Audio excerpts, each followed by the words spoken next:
Olá pessoal, tudo bem com vocês? Neste vídeo de hoje nós vamos ver um dos conteúdos mais importantes, mais relevantes para o Enem. Como eu já venho dizendo para vocês, é o conteúdo que mais cai no Enem dentro do conteúdo, dentro da disciplina de literatura, certo?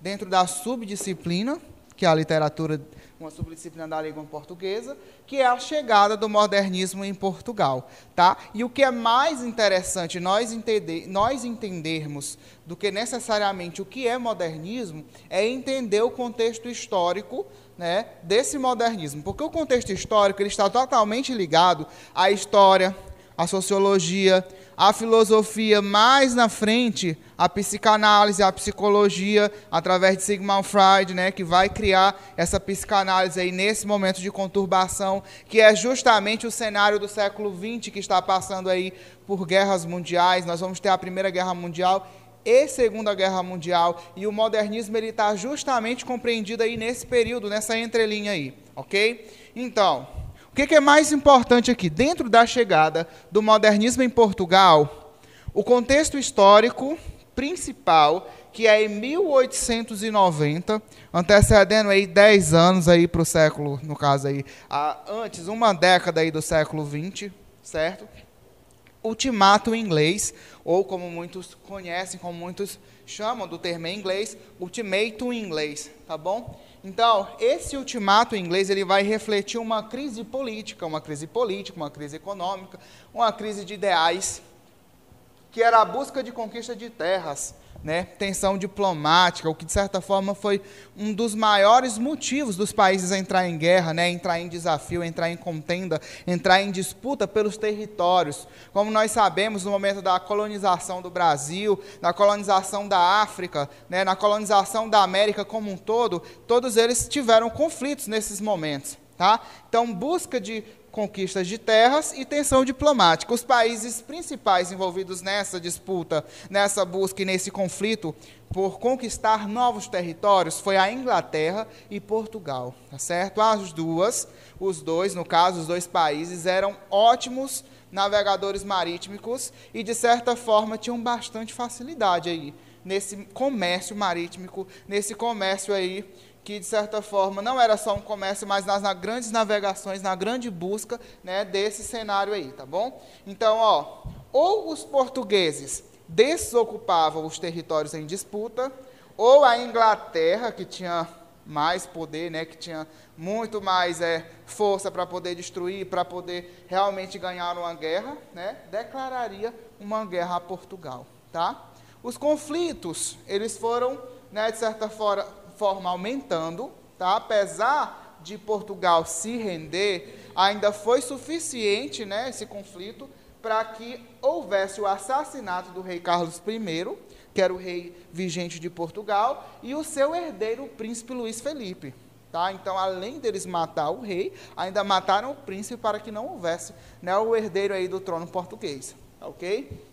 Então, quando morre o rei e quando morre o herdeiro, né, que é o seu filho, vai causar muita instabilidade política, né, vai causar muita indecisão dentro do país.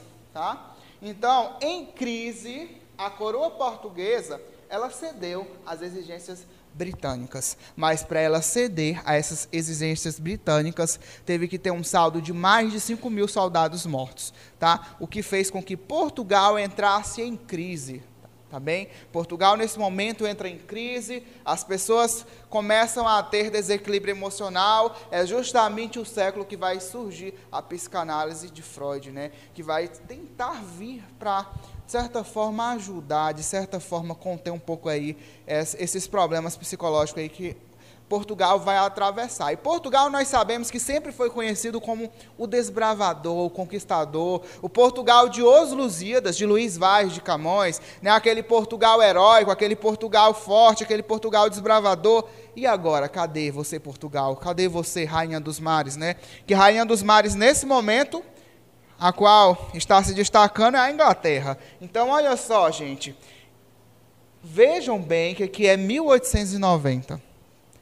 1908, tá? Que aqui não está a data, foi em 1908, foi a morte, o assassinato do rei Carlos I, tá bom? Então, aconteceu esse assassinato, né, como uma forma de conflito, né, por causa dessa tensão diplomática, né, essa questão do poder, da aquisição de terras. Né, e em 1914, Primeira Guerra Mundial. Imagina que Portugal já vinha desestabilizado, né, desse ultimato inglês, que foi o ataque da Inglaterra a Portugal, que trouxe o saldo de mais de 5.000 soldados mortos. E aí, em 1914, devido a conflitos com a Alemanha e outros países, né, outros países europeus, né, e União Soviética, todo o contexto histórico que eu acredito que vocês já devem saber da Primeira Guerra Mundial, vai estourar aí a guerra de fato, a Primeira Guerra Mundial. Então, Portugal já estava fragilizado desde 1908. Então, quando chega em 1914, ainda vão atravessar uma outra guerra, que é, de fato, a Primeira Guerra Mundial. Tá bom? Como eu disse a vocês, um saldo de mais de 5.000 soldados portugueses mortos. Não só soldados, né, como mães. Né? Quando os soldados iam para a guerra, né, as mães, as esposas, ficavam em casa, e nesse momento também elas eram, de certa forma, mortas, né, muitas abusadas, né, pelos ingleses ou pelos alemães, no momento de tensão de Primeira Guerra Mundial, invadiam suas casas, né, matavam os filhos, né, abusavam em todos os sentidos, tá? E aí, neste momento que Portugal está instável, que Portugal está, de certa forma, triste, está depressivo, é uma sociedade que, de certa forma, não sabe mais para onde recorrer, surge a literatura. A literatura como forma de denunciar uma realidade. A literatura como forma de entreter. A literatura como solução, como forma de arte para solucionar esse problema. Tá? E aí surge a revista Orfeu em 1915. Nós chamamos de revista Orfeu ou o movimento que nós conhecemos por orfismo. É grafado com PH, porque na época o português, né, considerava o PH como som de F. Tá? Todavia, nós podemos encontrar em textos escritos com F também. Tá bom? Então, olha só. Aqui, a revista Orfeu, ela veio justamente para tratar dos assuntos, né, que era o panorama de instabilidade, certo? Surgiu justamente nesse momento de eclosão da guerra, porque a Primeira Guerra Mundial foi em 1914. Quem sabe dizer até quando durou a Primeira Guerra Mundial? E aí, você aí da telinha, sabe dizer até quando? 1918, foram 4 anos, tá bom? Então, olha só, eclosão da guerra, tá? Saudosismo. O que é esse saudosismo? A saudade do Portugal, que era, de certa forma, conquistador, desbravador de mares, que era aquele Portugal forte, aquele Portugal heróico, aquele Portugal épico que não desistia, né, não desistia facilmente. Tá? O Portugal de Os Lusíadas, que Os Lusíadas significa os portugueses, os heróis, os verdadeiros heróis de Luís Vaz de Camões. Tá certo? Então, olha só. Orfeu foi um marco, símbolo do nascimento de uma geração de escritores que trouxe para Portugal a essência do modernismo. Né? E os principais poetas envolvidos nesse orfismo foi Fernando Pessoa, Mário de Sá Carneiro e José de Almada Negreiros. Neste momento agora, eu gostaria que vocês acompanhassem aí na telinha um contexto histórico que vai, de certa forma, explicar melhor, explanar um pouco melhor aí essa situação de chegada do modernismo em Portugal. Confiram aí. Durante a segunda metade do século XIX, vários países europeus eles disputavam territórios no interior da África. Né? Os dois tinham riquezas necessárias ao seu desenvolvimento industrial para resolver conflitos que eles eram entre 1884 e 1885, que era justamente essa Conferência de Berlim, tá? Aos quais tinham outros países também, como Rússia, Suécia, né, Inglaterra e Portugal, e Países Baixos, como Noruega, Bélgica, França, Itália e Espanha. Né? Tinham marcas a teoria da Alemanha também, mas também os Estados Unidos da América e o Império Otomano, nesta conferência, a qual foi decidida que os territórios africanos pertenceriam aos países ricos, né, e que ocupassem e que explorassem suas riquezas e não tivessem, né, esse acordo aí, não se juntassem aos territórios, tá bom? Então, procurou ocupar territórios entre Angola e Moçambique em 1886 e apresentou uma proposta, o mapa cor-de-rosa, em que dizia que os territórios entre Angola e Moçambique fossem dos ingleses, né? Fossem dos portugueses, na verdade, mas os portugueses não concordaram, né? E aí construíram, através da cidade de Cairo e a cidade de Cabo, uma linha ferroviária, tá? Em 1890 vai ser justamente aí esse ultimato inglês que vai acontecer, né? Que é o ataque da Inglaterra a Portugal, certo?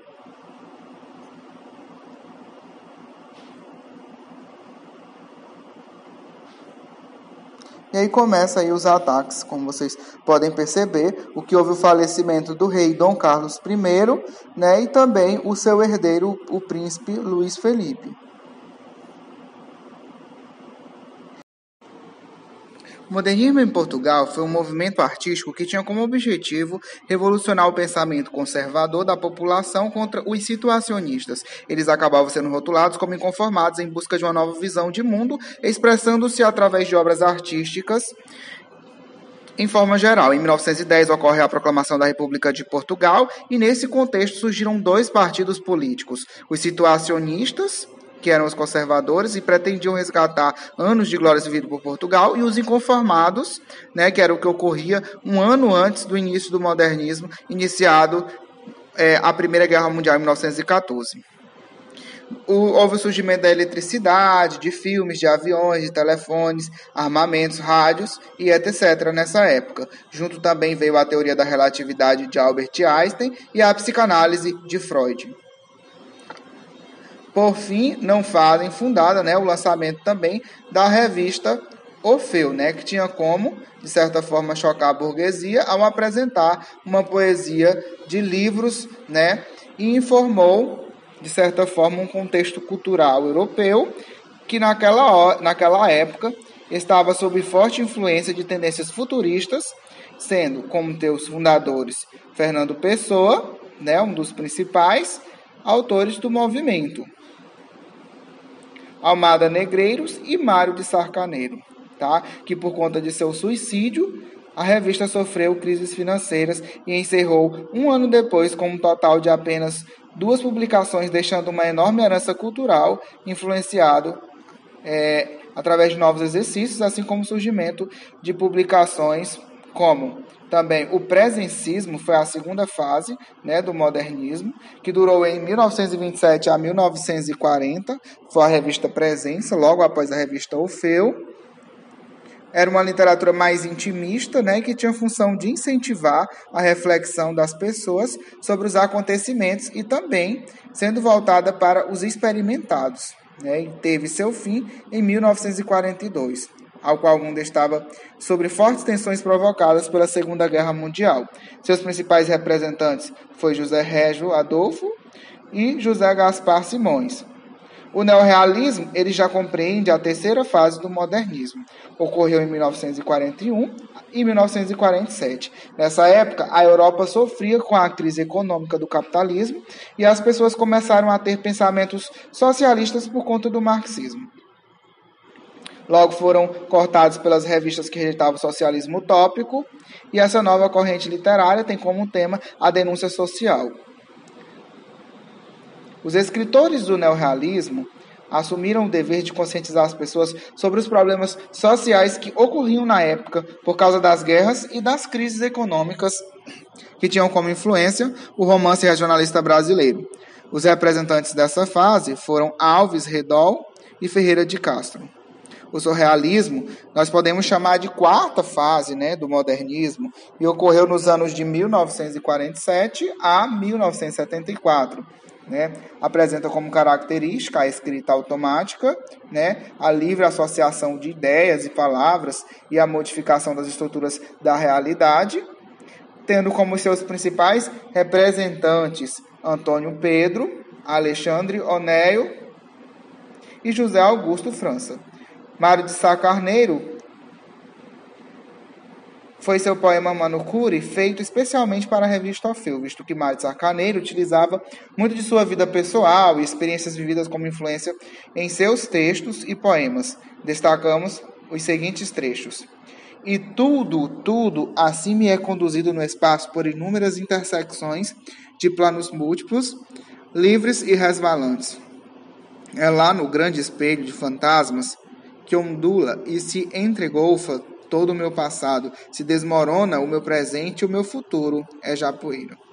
Este aí é o Mário de Sá Carneiro, que comentou o suicídio, era o poeta do individualismo, né? O poeta voltado para o eu, para as questões do eu, as questões, os problemas de identidade, né? Então, ele também fez parte do simbolismo, vem desde o simbolismo, né? Em um momento turbulento ao qual este poeta vivia, né?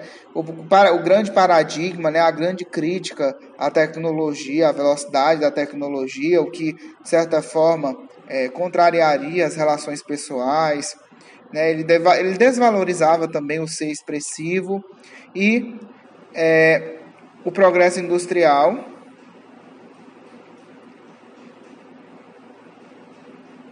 E também outra coisa, né? A questão também da crítica à fugacidade, à velocidade, tá? A agitação que traria, de certa forma, um maior conflito.